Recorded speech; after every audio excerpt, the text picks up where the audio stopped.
Good morning friends, सुप्रभात बंधुगण। आज हूँ मे मास 18 तारीख। आज दिनटी आपण मान भल जाऊ। चलतु आज भिडियो आपण मानक मु जनाऊँगी।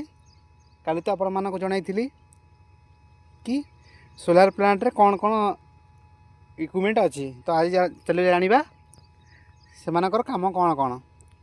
देखु बंधुगण, ये हूँ सोलार पैनल काम हो सूर्य ठारू जो सूर्य शक्ति आसे माने खरा आसे ताकू सरफेस रे पड़ो। सरफेस रे पड़े ए इलेक्ट्रॉन छोट छोट दाग ना, छोट छोट दाग देखो, छोट छोट दाग इलेक्ट्रॉन प्रोटॉन मिसिकी आमर करेन्ट जनरेशन हुए।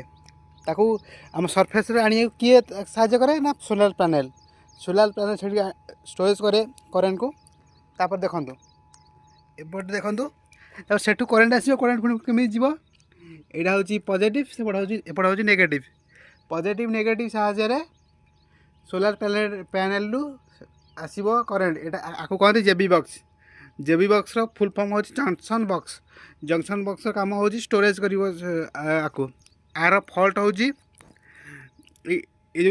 जेबी बॉक्स रो फॉल्ट हूँ जेबी बॉक्स जो अधिक लाइटिंग माने बिजुली मारला बारे यहाँ खराब हो जाए।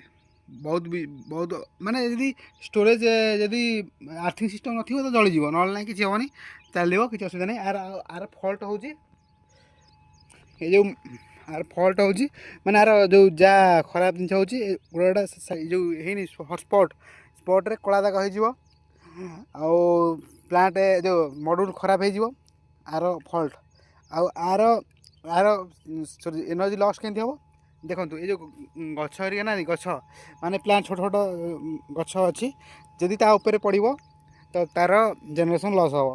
ता छोट छोट गछ ऊपर पड़ब कि गछ बड़ गछ आसी छाई पड़ो तार सोलार सिस्टम जो एनर्जी से लॉस हम।